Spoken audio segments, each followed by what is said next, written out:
जय जोहार, नमस्कार। दैनिक छत्तीसगढ़ चैनल देख रहे हैं आप और छत्तीसगढ़ प्रदेश की आज की तमाम सभी महत्वपूर्ण बड़ी खबरों की शुरुआत आज की पहली बड़ी खबर के साथ। मुख्यमंत्री और उप मुख्यमंत्री आज दिल्ली रवाना होने वाले हैं, जहां प्रदेश के मुख्यमंत्री विष्णुदेव साय, उप मुख्यमंत्री अरुण साव, साथ ही विजय शर्मा आज दिल्ली रवाना होने वाले हैं, जहां दिल्ली में इनकी बैठक प्रधानमंत्री मोदी, केंद्रीय मंत्री अमित शाह, भाजपा के राष्ट्रीय अध्यक्ष जेपी नड्डा सहित कुछ केंद्रीय मंत्रियों और संगठन के राष्ट्रीय नेताओं से मुलाकात होगी। संभावना है कि दिल्ली में साय सरकार की कैबिनेट को लेकर के बड़ा फैसला किया जा सकता है। भाजपा के राष्ट्रीय नेताओं से चर्चा होने के बाद केंद्रीय नेतृत्व के निर्देश के मुताबिक ही यहाँ पर कैबिनेट का विस्तार किया जाएगा। संभावना इस बात की ज़्यादा है कि विधानसभा के शीतकालीन सत्र यानी कि जो आगामी 19 से 21 दिसंबर तक होने वाले हैं, इस सत्र के बाद ही कैबिनेट का विस्तार संभव है। छत्तीसगढ़ में सरगुजा संभाग सबसे ठंडा होता नजर आ रहा है। पारा 6.1 डिग्री सेल्सियस पर जा पहुंचा है। रायपुर, बिलासपुर और दुर्ग में भी टेम्परेचर इन दिनों गिरा हुआ है।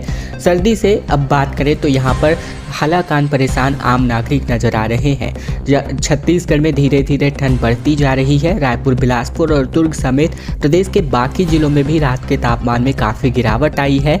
उत्तर संभाग की बात करें तो यहाँ जिले में काफ़ी कड़ाके की ठंड पड़ रही है। वहीं अगर शुक्रवार की बात करें तो प्रदेश में सबसे कम न्यूनतम तापमान अंबिकापुर में 6.1 डिग्री सेल्सियस रिकॉर्ड हुआ। जसपुर में 7 डिग्री सेल्सियस जबकि बलरामपुर में 7.5 डिग्री तापमान रहा। मौसम वैज्ञानिक HP चंद्रा के मुताबिक प्रदेश में मौसम शुष्क रहेगा। वहीं पश्चिमी विक्षोभ के कारण नमी थोड़ी बढ़ सकती है, जिसकी वजह से प्रदेश में न्यूनतम तापमान में हल्की बढ़ोतरी संभावित है।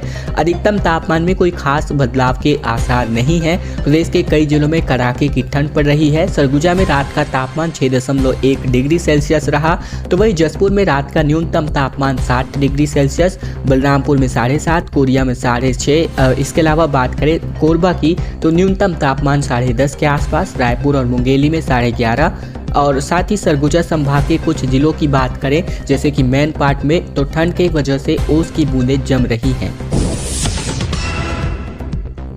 किसानों की कर्ज माफी के वायदे का वीडियो इन दिनों वायरल हो रहा है सोशल मीडिया पर, खास करके कांग्रेस के पेज पर, जिसमें डिप्टी CM शर्मा बोलते नजर आ रहे हैं कि पार्टी से चर्चा के आधार पर कहा था कि 2 लाख रुपए तक का कर्जा माफ होगा। दरअसल डिप्टी CM विजय शर्मा का चुनाव से पहले का एक वीडियो कांग्रेस समर्थित पेज पर वायरल हो रहा है, जिसमें वे ये कहते दिखाई दे रहे हैं कि किसानों का 2 लाख रुपए तक का कर्जा माफ किया जाएगा। इस वायरल वीडियो के आधार पर कांग्रेस दावा कर रही है कि किसानों की कर्ज माफी का वादा बीजेपी ने किया था, इसीलिए विजय शर्मा अपना वादा निभाए। वीडियो चुनाव से पहले का है, जिसमें विजय शर्मा ने कहा था कि किसान जो है कांग्रेस की कर्ज माफी की तर्ज पर बीजेपी की कर्ज माफी हो सकती है, लेकिन दोनों के विषयों में अंतर है। बड़े किसानों का कर्ज 25 से 30 लाख होता है, जिसे हर माफ नहीं कर सकते हैं, लेकिन अगर सभी किसान जो कि 2 लाख रुपए तक का कर्ज है तो इनके लगभग 95% किसान जो है इसकी वजह से कवर हो जाएंगे। वीडियो को लेकर कांग्रेस प्रवक्ता धनंजय ठाकुर का कहना है कि कवर्धा के किसानों के सामने 2 लाख रुपए तक का कर्जा माफी करने की घोषणा की गई थी और अब विजय शर्मा डिप्टी CM बन चुके हैं, तब वादे से पीछे हट रहे हैं। उन्होंने कहा कि आज कर्ज से दबे किसानों ने, इसीलिए इनकी जिम्मेदार बीजेपी सरकार भी है। CM बनने के बाद विष्णुदेव साय का पहला कार्यक्रम रायपुर में आयोजित हुआ, जहां रायपुर में विकसित भारत संकल्प यात्रा का शुभारंभ किया गया। मुख्यमंत्री के हाथों कहा मोदी की गारंटी जल्द पूरी होगी। दरअसल प्रधानमंत्री मोदी ने बीते दिन छत्तीसगढ़ समेत कुल 5 राज्यों में विकसित भारत संकल्प यात्रा को हरी झंडी दिखाकर रवाना किया। इस दौरान रायपुर से CM विष्णुदेव साय भी जुड़े। मुख्यमंत्री बनने के बाद साय का ये पहला कार्यक्रम था। यह यात्रा शहरी और ग्रामीण क्षेत्रों में 16 दिसंबर से लेकर 26 जनवरी तक चलने वाली है। CM साय ने कहा कि छत्तीसगढ़ में भी मोदी की गारंटी की सब घोषणा जल्द पूरी होगी। विकसित भारत संकल्प यात्रा के तहत केंद्र सरकार की कई योजनाओं की जानकारियों को यात्रा के माध्यम से बताया जाएगा। इसी के साथ ही पात्र हितग्राहियों को योजनाओं का लाभ भी दिलाया जाएगा। इसके अलावा CM साय ने छत्तीसगढ़ी में अपना भाषण दिया। CM विष्णुदेव साय ने कहा कि शपथ के बाद ये मेरा पहला कार्यक्रम है। आप लोगों ने जो स्वागत किया है उसका तहे दिल से आभारी हूँ। 70,000 नए उज्ज्वला गैस कनेक्शन जो है सरकार वितरित करेगी छत्तीसगढ़ में, जहां सरकार बदलने का असर इन दिनों दिखाई देने को लग रहा है। जहां प्रदेश में पहले से ही 26,68,601 कनेक्शन मौजूद हैं। छत्तीसगढ़ में पहले से ही 26 लाख उज्ज्वला गैस कनेक्शन हैं और अब 70,000 और नए कनेक्शन देने की तैयारी है। हर जिले के खाद्य विभाग को लक्ष्य भेजा जा चुका है, जिसमें सबसे ज़्यादा 10,000 कनेक्शन का लक्ष्य बिलासपुर जिले को दिया गया है। उज्ज्वला कनेक्शन देने पर लगाई गई रोक अब हटा दी गई है। जिस महिला को उज्ज्वला कनेक्शन मिलेगा उसे 500 रुपये में गैस सिलेंडर मिलना तय है, क्योंकि घोषणा में गरीब महिलाओं को ही सब्सिडी देने की बात कही गई है। और अब जिनके पास उज्ज्वला कनेक्शन है उन्हें 992 रुपये की गैस तकरीबन 624 रुपये में मिल रही है, यानी हर रिफिल पर 300 रुपये की सब्सिडी दी जा रही है। 70,000 और कनेक्शन दिए जाने का प्रदेश सरकार ने लक्ष्य रखा है और ऐसे में इसको बदलने से जोड़कर देखा जा रहा है। सरकार के जहां पर 992 रुपये की गैस 500 रुपये में देने को लेकर हर माह तकरीबन 137 करोड़ रुपए सब्सिडी पर सरकार को बोझ आने वाले हैं। 1 किलो दाल 60 रुपये में सरकार के द्वारा दिया जा रहा है, जहां मोदी गवर्नमेंट की सस्ती भारत दाल योजना शुरू की गई है। चावल दाल की कीमतों ने मध्यम वर्ग को परेशान किया है, खासकर दलहन की कीमतों ने रसोई का बजट बिगाड़ा हुआ है। अरहर दाल तो आम आदमी की पहुंच से दूर हो रही है, तो वहीं केंद्र सरकार ने लोगों को राहत पहुंचाने के लिए सस्ती दाल उपलब्ध कराने की एक नई योजना शुरू की है, जिसमें फिलहाल सिर्फ चना दाल ही दिया जा रहा है। हालांकि आने वाले दिनों में इसमें और भी दाल देखने को मिलेंगे।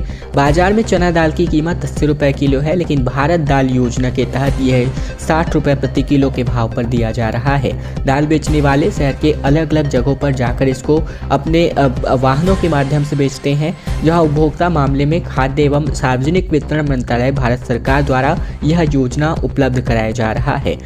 मटर दाल आयात से कम होगा। चना दाल के आयात की वजह से मटर दाल आयात किया जा रहा है और इससे चना दाल के दामों में कमी आने की उम्मीद है। व्यापारी मटर दाल के बाजार में आने का इंतजार कर रहे हैं। छत्तीसगढ़ के नए नेता प्रतिपक्ष चरणदास महंत होने वाले हैं। दीपक बैज कांग्रेस के प्रदेश अध्यक्ष बने रहेंगे।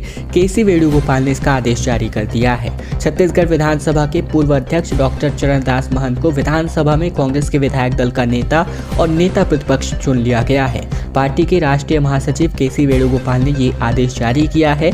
दीपक बैज भी कांग्रेस के प्रदेश अध्यक्ष बने रहेंगे, तो वहीं भूपेश बघेल ने ट्वीट करके चरणदास महंत को बधाई सौंपी है।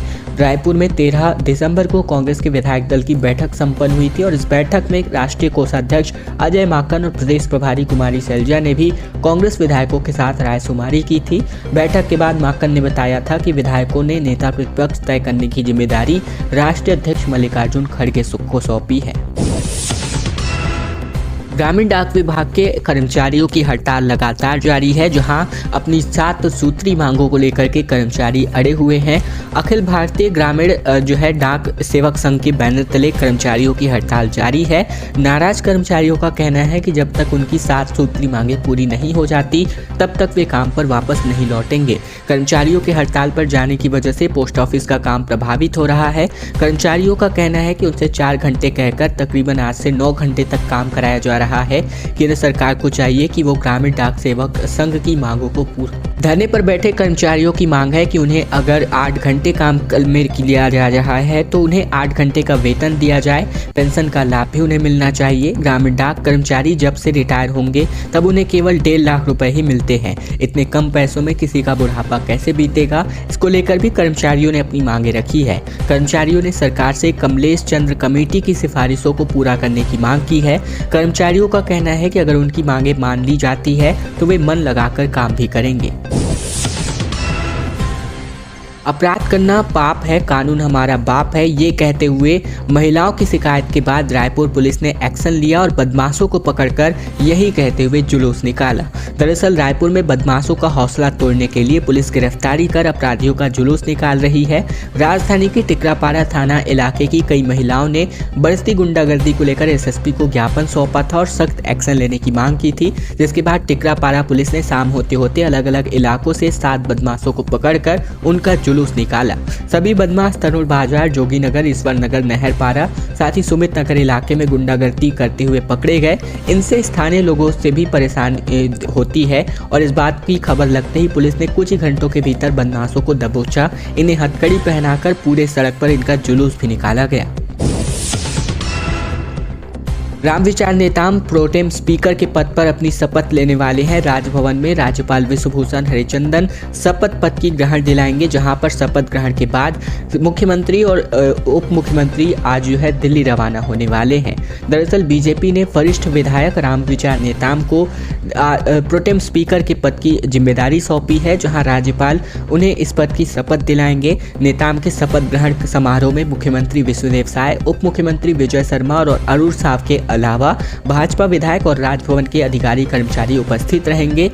दिल्ली दौरे पर गए राज्यपाल विश्वभूषण हरिचंदन आज रायपुर पहुंच रहे हैं, जहां बीजेपी के सूत्रों के अनुसार शपथ ग्रहण में शामिल होने के बाद सीएम और डिप्टी सीएम देर शाम दिल्ली रवाना होंगे। वहीं दिल्ली में केंद्रीय नेताओं के साथ मुलाकात के बाद मंत्रिमंडल के विस्तार की तारीखों की घोषणा होने वाली है। मध्याह्न भोजन योजना अब अधर में लटकती नजर आ रही है, फंड के अभाव की वजह से, क्योंकि राज्य सरकार अपना फंड नहीं भेज पा रही है। दरअसल स्कूलों में बाजार से जैसे तैसे उधार लेकर बच्चों को खाना स्व सहायता समूहों के द्वारा खिलाया जा रहा है, जबकि खुद आर्थिक संकट से महिलाएं जूझ रही हैं। गौरतलब है कि 6 से लेकर 14 साल के स्कूली विद्यार्थियों के लिए संचालित किए जा रहे मध्याह्न भोजन योजना के लिए जरूरी कुकिंग कॉस्ट व रसोइयों के मानदेय की राशि अंतिम बार बीते अगस्त माह में जारी की गई थी। इसके बाद से राज्य कार्यालय से फंड नहीं मिलने के कारण जिले के तकरीबन स्कूलों में कार्यरत जो भी रसोइया हैं, इनका परिवार चलाने में दिक्कत हो रही है। वहीं रसोइयों ने बताया कि एक तरफ उन्हें महज 1500 रुपए का मानदेय दिया जा रहा था और अब 60 रुपए की औसत से काम करने से पहले से भी उनके परिवार में काम चलाने की दिक्कतें हो रही थी और अब मानदेय ही इनको नहीं दिया जा रहा है। मिड डे मील के लिए बाकायदा मेन्यू तैयार किया गया है, जिसके अनुसार छात्रों को उनका भोजन दिया जाता रहा है। ऐसे में एक विद्यार्थियों के लिए निर्धारित की गई मात्रा के अनुसार इनको भोजन दिया जाता है। लेकिन अब बात करें तो यहाँ पर अब इस योजना के सितंबर में कुकिंग कॉस्ट आखिरी बार दिए गए थे और अब इनको मानदेय नहीं मिल पा रहा है, जहाँ उच्चाधिकारियों को इसके लिए अवगत कराने पर उनका कहना है कि आवंटन नहीं मिलने का हवाला दिया जाता है। मध्याह्न भोजन का संचालन करने आर्थिक तंगी से जूझना पड़ रहा है। उधार लेकर के संचालन कर रहे हैं, पर अब तक उधार देने वाला भी कतरा रहा है। ये कहना है संतोषी कौशिक का, जो कि जिलाध्यक्ष हैं छत्तीसगढ़ मध्याह्न भोजन कल्याण संघ के।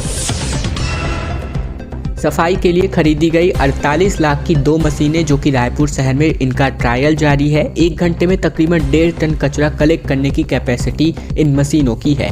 राजधानी रायपुर को साफ रखने के लिए कई तरह की तरकीबें आजमाई जा रही हैं और इस बार एक नई तरकीब जिसमें कचरा उठाने को लेकर 2 हाईटेक मशीनें खरीदी गई हैं। एक में गार्बेज पिकर मशीन की कीमत तकरीबन 48 लाख रुपए है और ये हाईटेक मशीन शहर के मुख्य बाजारों में जाकर कचरा कलेक्शंस का काम करने वाली है। 2 मशीनें सॉलिड वेस्ट मैनेजमेंट के तहत 15वें वित्त आयोग के मद से खरीदी गई थी और अब फिलहाल इसे ट्रायल के लिए शहर में चलाया जा रहा है। जल्दी इसे जोन कार्यालय को सौंप दिया जाएगा। गार्बेज पिकर मशीन को 1 घंटे चलाने पर 3 लीटर डीजल की खपत होती है। वैक्यूम क्लीनर की तरह ही ये मशीन 1 घंटे के अंदर 1.5 टन कचरा खींचकर इकट्ठा कर सकती है और परिवहन भी इसका किया जा सकता है। खबर कोरबा जिले से, जहां चलती मालगाड़ी के 4 पहिए पटरी से उतर गए, जिसकी वजह से 800 मीटर तक ये डिब्बा घसीटता चला गया। कपलिंग के टूटने के बाद ये हादसा हुआ। एससीसीएल प्रबंधन को इसकी वजह से बड़ा नुकसान झेलना पड़ा है। कोरबा में चलती मालगाड़ी के एक डिब्बे के 4 पहिए पटरी से उतर गए। इस घटना के बाद अफरा तफरी स्थिति निर्मित हो गई। वहीं इसकी सूचना तत्काल रेलवे और एससीसीएल प्रबंधन को दी गई। घटना की जानकारी लगने पर ही अधिकारी कर्मचारी मौके पर पहुंचे। घटना की जानकारी मिलते ही सुधार कार्य जारी है। एससीसीएल प्रबंधन को भारी नुकसान का सामना इसकी वजह से करना पड़ रहा है। जांजगीर में युवाओं को सेना भर्ती की ट्रेनिंग इन दिनों छत्तीसगढ़ पुलिस द्वारा दिया जा रहा है, जहां रहने खाने का खर्च छत्तीसगढ़ पुलिस उठा रही है। 350 युवक और युवतियों को प्रशिक्षण दिया जा रहा है। जांजगीर चांपा जिले के बेरोजगार युवाओं को रोजगार देने के लिए पुलिस पिछले तकरीबन 3 महीने से निःशुल्क ट्रेनिंग दे रही है। गांव-गांव से युवक और युवतियां ट्रेनिंग लेने के लिए आ रहे हैं। 350 से ज़्यादा युवक और युवतियों के रहने खाने और ट्रेनिंग की व्यवस्था खुद छत्तीसगढ़ पुलिस कर रही है। उसकी ट्रेनिंग के लिए सेना के रिटायर्ड अधिकारियों को बुलाया गया है। सुबह शाम युवाओं को ट्रेनिंग दी जा रही है। ट्रेनिंग लेने वाले युवक और युवती 15 दिसंबर से शुरू हुए अग्निवीर सेना भर्ती में शामिल होने के लिए पहुंचे हुए हैं। जांजगीर एसपी विजय अग्रवाल के मुताबिक कम्युनिटी पुलिसिंग के तहत युवाओं को रोजगार के लिए पुलिस की ट्रेनिंग दी जा रही है। अनुज शर्मा ने कहा कि अवैध शराब नहीं बिकनी चाहिए। विधायक ने कहा कि आबकारी विभाग की टीम बनाकर गांवों का दौरा किया जाए, कोचियों पर बड़ी कार्यवाही की जाए। धरसीवा के नवनिर्वाचित विधायक पद्मश्री अनुज शर्मा जनहित के मुद्दों पर एक्शन मोड में नजर आते हैं। जहां कलेक्टर सभा कक्ष में जिले के अधिकारियों के साथ इनकी समन्वय बैठक हुई, जहां शर्मा ने कहा कि हमारा सर्वोपरि उद्देश्य अपने विधानसभा क्षेत्र के एक गांवों का विकास करना है। गांवों में अवैध शराब की बिक्री पर रोक लगाने का निर्देश इन्होंने जारी किया। साथ ही ऐसा उदाहरण प्रस्तुत करना है कि उनके क्षेत्र का ग्राम आदर्श ग्राम के रूप में राष्ट्रीय स्तर पर सम्मानित हो। शर्मा ने आगे कहा कि किसी भी हाल में अवैध शराब की बिक्री पर रोक लगाने पुलिस और आबकारी विभाग की टीम बनाकर निरंतर गांवों का दौरा किया जाए। उन्होंने यह भी कहा कि कोचियों पर भी बड़ी कार्यवाही की जाए। नक्सलियों के नापाक मंसूबे पर एक बार फिर से पानियों को फेरते हुए छत्तीसगढ़ पुलिस और छत्तीसगढ़ फोर्सेस दिखाई दे रही है। जहां पर अगर बात करें तो छत्तीसगढ़ के बीजापुर जिले से खबर है, सुरक्षा बलों ने सिलसिलेवार ब्लास्ट की साजिश को नाकामयाब किया है। सुरक्षा बलों ने सर्चिंग के दौरान नक्सलियों के द्वारा प्लांट किए गए 21 आईडी को डिफ्यूज किया है।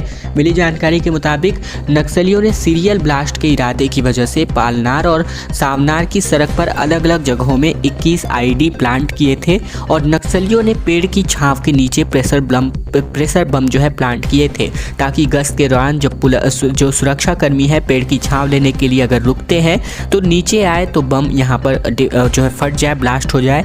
ऐसे में सुरक्षा कर्मचारी जब गश्त पर निकले थे तो उन्हें इसकी जानकारी लगी, आशंका हुई, जिसके बाद बड़ी ही सावधानी से इनको जो है डिफ्यूज किया गया है।